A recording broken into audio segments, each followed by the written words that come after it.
What's up, YouTube? I'm Mike, and today I'm back with a third video, cranking out the content today for you guys.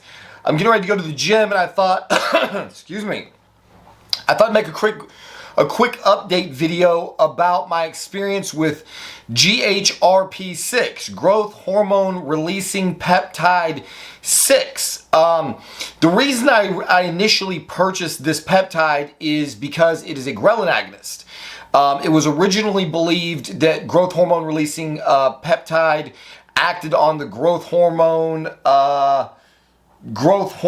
secretagogue receptor, and due to subsequent discoveries, the hormone ghrelin is now considered the receptor's natural endogenous ligand. Look at that. I was reading that from the Wikipedia. Gotta fuck with you. So the reason that I purchased GHRP6 is not as an actual growth hormone secretagogue. The reason that I purchased it is because I was trying to experiment with another I was trying to compare it to another ghrelin agonist that I have thoroughly enjoyed, which is MK677. So I commented on this peptide a few times in some videos this month, and when I initially tried it, I was not really feeling it. I thought it was causing some nausea post inject, like many hours post injection, and so I was kind of undecided about it. Unfortunately, I started using it in the middle of my acute liver injury, my drug-induced liver injury debacle, and it seems now, after further testing, that the GHRP6 was not at all to blame for the nausea. So in the absence of using MK677 at the moment, I have been using GHRP6 almost daily. I believe I'm taking about it's really hard to dose. I've got it diluted, or I've got it reconstituted to 100 micrograms for every 3 units on an insulin pen. But it's still hard to eyeball that small of amount. So I'm taking about 100 milligrams a dose, and I'm taking anywhere between 2 and 3 doses a day, just depending on how my appetite is going. I was going to report that one of the definitive upsides to the GHRP6 seemed to be that it does not cause lethargy. And then I had some relatively, I definitely got some lethargy yesterday after pinning 3 doses the day prior. I've not experienced it as much today. It is decidedly less lethargy than using MK677. That could be because my understanding is that if you ingest carbs, in and around the window of administering the GHRP6, that it strongly blunts its growth hormone releasing properties. So it could be that the reason I'm not experiencing as much lethargy is because I'm blunting the actual growth hormone releasing side of things, and that's causing the lack of lethargy. It also could just be due to low dosage. So my understanding, and I'm open to be, again, I don't claim to know everything about this peptide. It's brand new to me. My understanding is that it is decidedly different than human growth hormone, where when you're actually injecting GH, you're getting exogenous GH. Whereas when you inject GHRP6, you're actually triggering the ghrelin receptor to tell your body to make more of its own GH. And so whatever GH release you get is actually endogenous production. It's actually just stimulating your body to make it, rather than exogenously applying it. So some people may want to argue that that's healthier than taking GH, but again, the growth hormone side of things is not what I've been interested in. What I've been interested in is how it would affect my appetite, and that's what I've actually come to really truly love about this peptide. When you take MK677, in my case, like I started out taking 5 milligrams twice a day, and then I increased my dose. And you take the dose, and I think it's relatively long acting. It's like 12 hours. I think is the activation period of the MK677. I may be wrong about that, but it seems to stimulate appetite for an ongoing period of time. I can certainly take my last dose of MK677 in the evening and wake up first thing in the morning, some 12 hours later, or more, with a ravenous, uncontrollable appetite. One of the most negative side effects for me of the MK677, besides the lethargy, was that sometimes it would make me just ravenously hungry when I didn't want to be. It would interrupt my sleep, basically. Like, I would wake up earlier, I hadn't gotten a full night's rest yet, and I would wake up so fucking hungry that I could not go back to bed until I got up and made something substantial to eat, which is really annoying when you're trying to get a good night's rest. The thing that the GHRP6 seems to be is appetite on demand. That has been the single most amazing factor about this peptide, is that I pin it, and within 15 minutes, I'm feeling the effects of it, and it's stimulating my appetite, and I'm not noticing that it continues to stimulate it for an extended period of time after admission.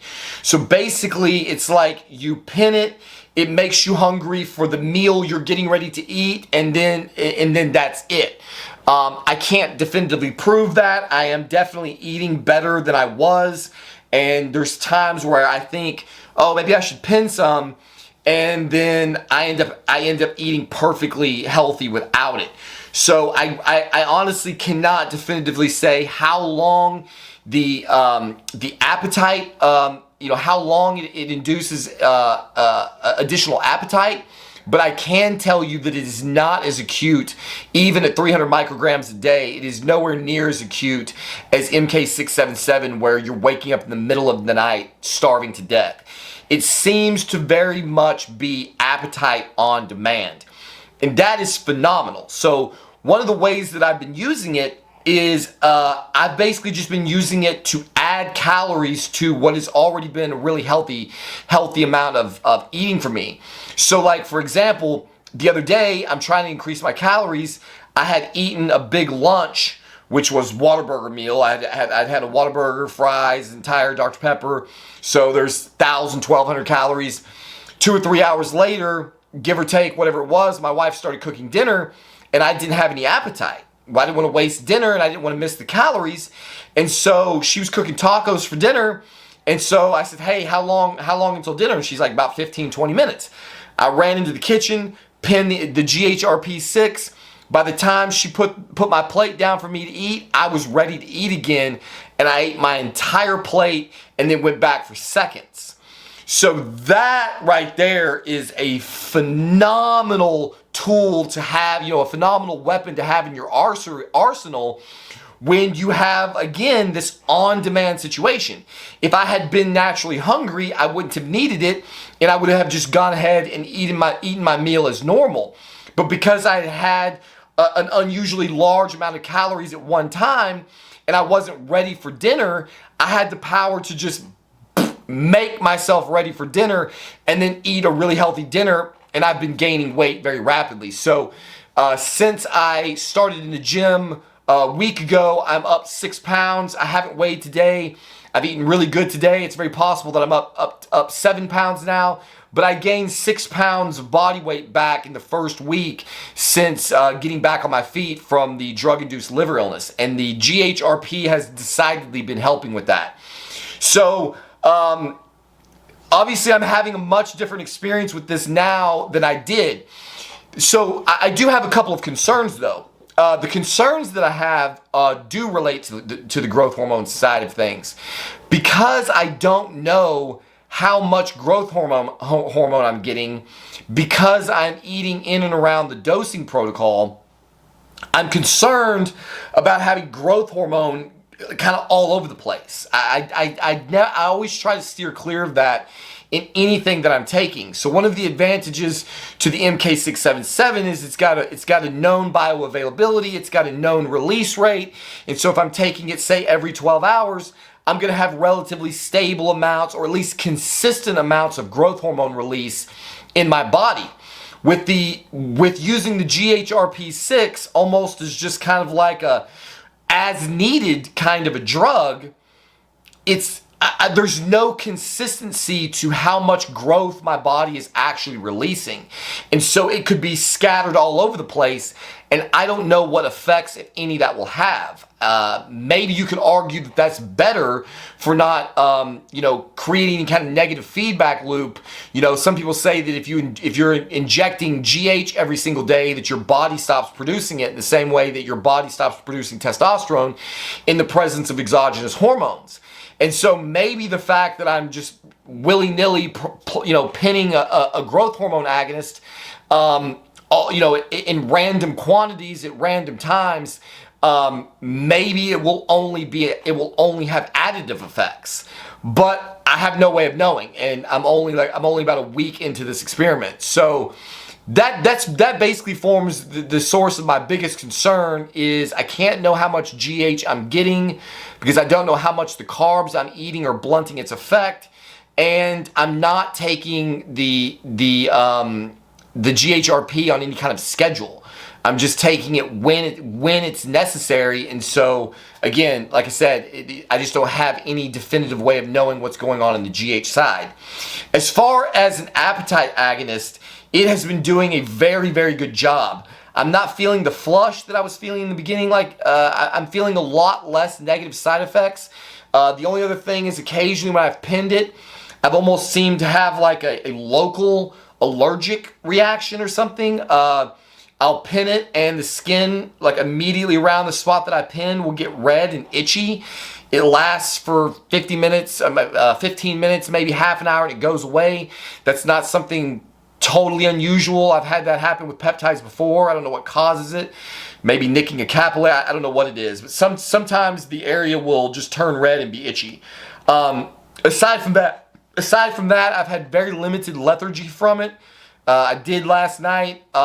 Suddenly start feeling a little tired before dinner and just fell asleep in bed. My wife came and got me before dinner, and I think I actually pinned some more GHRP and then ate dinner. So the lethargy has been decidedly less.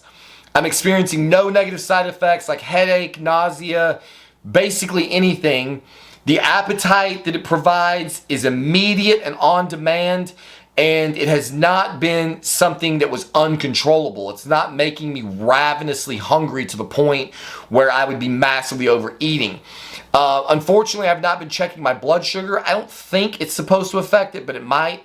I've never had blood sugar problems at all with any of with MK, with GH. My blood sugar is always, I have the opposite problem. I have low blood sugar. So these drugs, if they're increasing my resting blood sugar rate, it only seems to be helping to offset my natural blood sugar crashes. I've not had any kind of diabetic type situations going on at all. So again, this is very early on in the testing, but right now I don't really have anything but positive things to say about it. So if you are looking for a growth hormone agonist that you don't have to really worry about it getting out of control and causing you to eat a lot of food or to gain a lot of weight, definitely consider giving GHRP6 a try. Obviously, this is not medical advice. Don't break any laws. I suspect this is something that my wife may employ at some point because of the fact that, again, you don't have to worry about overeating. You can decide if and when you need it.